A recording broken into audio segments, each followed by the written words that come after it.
بسم الله الرحمن الرحیم. کیس ترانسفر څه ته وایي؟ په یو بل کلیپ کې مو د ریفر په اړه باندې خبرې کړې وې چې موږ وویل چې ریفر موږ چې کله کم کیس واخلو او کیس مو ډېرو خدمات ته اړتیا ولري نو بیا د هغو خدمات ترلاسه کولو په خاطر یې موږ مختلفو منابعو ته معرفي کوو یا لیږو تر څو د خدمات ترلاسه کړي. مګر هم کیس ترانسفر د ریفرل سره یو څه فرق لري. ترانسفر معنا انتقال او انتقالول، لکه یو شی چې د یو ځای څخه انتقالوي بل ځای، دا ترانسفر دی. نو چې کله موږ کیس ترانسفر وایو دا هم عین مفهوم لري. د کیس انتقال د یوه کیس ورکر یا سوشل ورکر څخه بل کیس ورکر یا سوشل ورکر ته، د کیس انتقال د یوې پروژې څخه بلې پروژې ته، او د کیس انتقال د یو ارګان یا ادارې څخه و بل ارګان یا ادارې ته. په پروټیکشن کې ترانسفر تعریف داسې دی چې د خوندیتوب کم کیس د یو فرد د یوې پروژې او یا هم د یو ارګان څخه و بل ته انتقالول دي.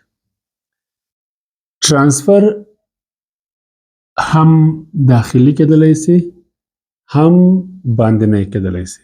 لکه په ریفر کې چې موږ انټرنل ایکسټرنل نو په عین شکل باندې ترانسفر هم همدغسې دی. کله کله داسې وختونه پیښیږي چې یو کیس ورکر په یو اداره کې پروټیکشن کیس مانجمنټ سرویسز وړاندې کوي او دی پروټیکشن کیسونه اخلي او خدماتو ته وړاندې کوي.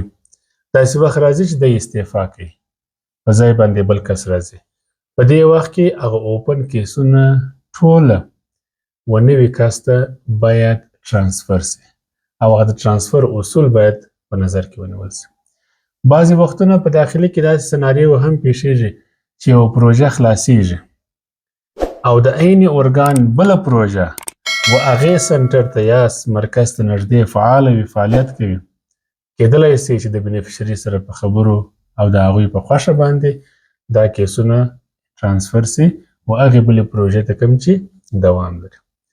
او بعضې وختونه ترانسفر د یوه ارګان څخه بل ارګان ته هم امکان لري چې هغه د خپل ځان لپاره ترانسفر پروتوکول یو هوکړه لیک ته اړتیا لري.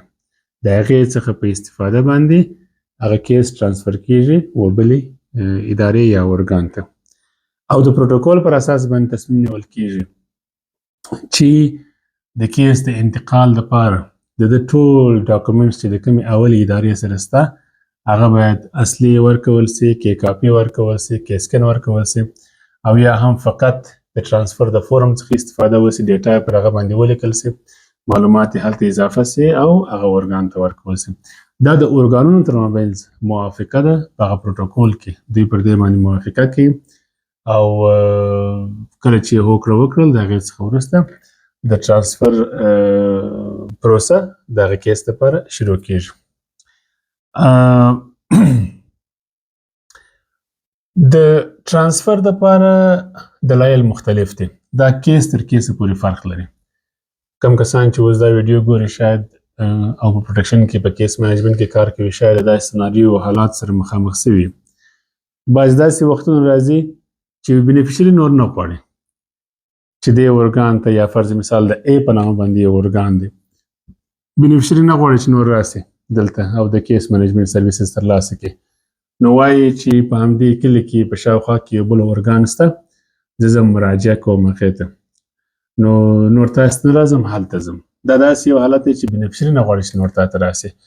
نو د بینیفیشري د ښه حمایت او ملاتړ دپاره تاسې کولی سئ چې خپل د همغږۍ پروسه مخته یوسئ او دا کیس هلته ترانسفر کړئ. بعضې وختونه ترانسفر دپاره هغه وخت ضرورت پیښیږي چې کله یو همکار استعفا کوي، د یو همکار کارځای تغییر خوري، بدلیږي. کله چې تاسې د یو کیس ورکر یا سوشل ورکر بدلوئ، د بدلولو څخه وروسته باید یا هم د هغې څخه مخکې د بینیفیشري سره باید خبرې وسي او هغه ته باید معلومات ورکول سي چې ولې د دوی هغه پخوانی د کیس مخته وړونکی کس نسته او چیرې تللی دی، د دې وروسته به څه کیږي. آیا د هغوی خوښه ده چې د نوي کیس ورکر سره کار وکړي، د هغوی سره مثلا هغه د خدماتو ترلاسه کولو پروسه کې خپله پوره همکاري وکړي او د سرویس ترلاسه کولو په ټولو سیزنونو کې برخه واخلي که یعنې دا اصولا هم باید دا رقم ترسره سي. کله د پروژې ختمېدل مخکې مې درته وویل ټرانسفر ته زمینه مساعده وي یا یو سبب یې دغه کېږي ته مجبور یې د یوې پروژې څخه بل ته ټرانسفر کړي یا هم د یو ارګان څخه بل ارګان ته ټرانسفر کړي. کله داسې کېږي چې د یو ارګان خدمات یا پروګرام په یوه ساحه کې چیرې دوی کار کوي هغه پروګرام یې بکمل ختمیږي او دوی هلته بل پروګرام هم نه لري ترسره کړي، نو دوی بیا د سرویسز ماپینګ څخه په استفاده کې خپل بعضې د همغږۍ مجلسونو دایرول د بعضو ارګانونو سره کوم چې په نږدې شاوخوا کې کار کوي، نو بیا او که چیرې د دوی بینیفیشریانو هلته مراجعه کولی سوی لاسرسی یې درلودی نو بیا دوی کولی شي چې دغه ټرانسفر پروسه شروع کړي او هغه کیسونه دوی هغه ارګانونو ته ټرانسفر کړي. بل حالات د ټرانسفر دپاره چې پیښیږي هغه دا دی چې اکثره وختونه بعضې بینیفیشریان کډه کوي. اوس ستاسې سره مثلا په یوه کلي کې دي، هلته ستاسې خدمات ترلاسه کوي او دوامداره د ټولو جلساتو کې برخه اخلي، سرویسیزو ترلاسه کولو دپاره حاضریږي، خو دوی د هغې منطقې څخه بارېږي کډه کوي بلې خواته. نو د تګ څخه مخکې تاسې ته جریان وایي، په هغه وخت کې تاسې د دوی هغه کوم ځای ته چې دوی ځي مجبوره یاست چې د نورو ادارو سره په همغږۍ کوښښ وکړئ چې هلته څوک پیدا کړئ، خصوصا په دې برخه کې کلسټرونه ستاسې سره ډېر کومک کولی سي. هلته یو ارګان پیدا کوئ او خپل کیس ټرانسفروئ هغه ارګان ته تر څو چې دوی هلته رسېږي، هلته به دوی دپاره د خدماتو بله منبع وي چې دوی سره کار وکړي او دوی ته خدمات وړاندې کړي. بعضې وختونه سیفټي د مسؤلیت موضوعات هم وي چې کیدای سي یو بینیفیشري په آزاد ډول او یا هم د ډېرو ستونزو او ننګونو سره مخ وي او همیشه نسي کولی چې جلساتو کې برخه واخلي، راسي خدمات ترلاسه کړي او هغه کوم اکشن پلان چې تاسې جوړوئ هغه ستاسې سره په ګډه باندې په همغږۍ سره په صحیح ډول باندې تطبیق سي. نو بیا په هغه صورت کې هم تاسې کولی سئ چې د کیس د ټرانسفر دپاره زمینه مساعده کړي، شاوخوا وګورئ چیرې چې دوی تګ کولی سي همالته یو که څوک و کیدای سي چې د ټرانسفر د لارې څخه د خدماتو څخه محروم نسي بلکې یو بله منبع دوی ته خدمات وړاندې کړي. او بعضې وختونه داسې هم پیښیږي چې یو ارګان ته یو کس مراجعه کوي، دوی ارزونه کوي، اسسمنټ یې کوي. کله چې اسسمنټ کوي داسې ستونزې، اړتیاوې، پروټیکشن ریسکس او کنسرنز دا نفر لري کوم چې هغه ارګان چې ده سره یې لیدلی دی هغه د دوی دپاره سرویسز نه لري، که یې ولري یو ډول د خدماتو به وي، نور به نه وي. په داسې صورت کې هم کله چې خدمات شتون ونه لري کیدلی سي چې یو ارګان لاس په کار سي او هغه کیس واخلي ټرانسفر یې کړي. اوس نو بعضې خلک وایي چې یا دلته باید ریفر وسي، کیدلی سي چې ریفر هم وسي، مشکل نشته، اما که تاسې جلساتو سره دایر کړل، ډیټا مو واخیستل، فایلینګ پروسه مو ورته شروع کړل او د ده بعضې معلوماتونه مو د ځان سره ثبت کړل، بیا ښه لاره چې ده هغه د ټرانسفر لار ده. کنې مشکل نه لري، په ریفر باندې هم تاسې کولی سئ دی ریفر کړئ او د خپل ځان څخه یې بیخي کیس مه ثبتوئ. اما کله کیدای سي تاسې کیس اخلئ، ثبتواستئ، مطلب هغه د فایل یې ورته مکمل کوئ، اکشن پلان ورته جوړوئ، هغه یو سرویس چې تاسې لرئ هغه ورته وړاندې کوئ، خو نور سرویسز چې دوی اړتیا ورته لري او ډېر حیاتي دي هغه ستاسې سره نشته. نو بیا ښه لاره دا ده چې تاسې هغه کیس واخلئ او ټرانسفر یې کړئ یو بل ارګان ته یا انجیو ته. لکه په ریفرل کې چې موږ کوم اصول درلودل او یا هم د کیس د پیژندنې دپاره چې کوم اصول و د پیژندنې او د ریفر دپاره، عیني اصول په ټرانسفر کې هم په نظر کې نیول کیږي. په ټرانسفر کې تاسې مجبور او مکلف یاست چې اول به د بینیفیشري رضایت اخلئ.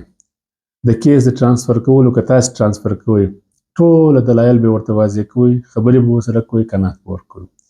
که چیرې خوښه درکړله تاسې د هغه څخه وروسته د ټرانسفر بعدي سټیپونه یا مراحل چې دی هغه تعقیبوئ.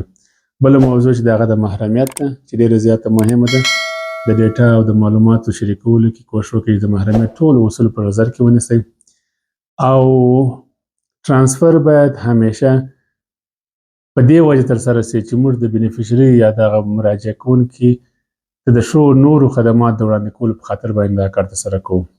د هغه د ګټې په خاطر باندې موږ دا کار ترسره کوو. دا شی هم باید په ذهن کې وي او په نظر مو وي.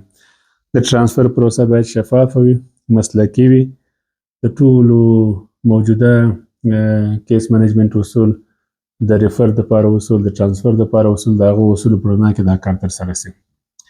او بله مهمه موضوع چې د هغه دا ده چې د ګټه اخیستونکي مسؤلیت په نظر کې ونیسي، او بل دا چې د ټرانسفر دپاره ښه همغږي ولري. همغږي ډېره زیاته مهمه تر څو تاسې وکولی سئ یو قوي او ښه ټرانسفر ولري. څو ورځې مخکې یو چا پوښتنه وکړل چې د ټرانسفر په وخت کې آیا د بینیفیشري فایل هم انتقالیږي؟ دا خبرې مې مخکې وکړله او د هغه کس سوال مې په یاد شو. بیا وایم که چیرې په داخل کې تاسې یو کیس ټرانسفروئ د یو کیس ورکر یا سوشل ورکر څخه بل کیس ورکر یا سوشل ورکر ته، په دې کې هیڅ مشکل نشته. کله چې مو رضایت ترلاسه کړئ مکمل دوسیه او هغه بل نفر تسلیموئ، او د کیس د کوډ او د کیس ورکر د کوډ او د دې شیانو بدلولو تصمیم باید تاسې په خپله په داخل کې ونیسئ. ستاسې تخنیکي سوپروایزران باید په دې اړه باندې ستاسې سره کښېني او تصمیم ونیسي. او د بیروني انتقال دپاره برته خبره ځي و هغه پروتوکول ته، هغه هوکړلیک ته، یا یو MOU امضا کوي د بلې NGO سره د ټرانسفر دپاره. د هغه په رڼا کې دا ټوله شیان باید په هغه MOU کې یا په هغه هوکړلیک کې باید ځای ورکړل سي چې ډیټا فایل انتقالیږي که نه انتقالیږي، او دې ته ورته نور مسایل تاسې کولی سئ چې په خپل MOU کې واچوئ. نو په دې هیله چې ټرانسفر درته واضح سوی وي. ښه وخت ولرئ.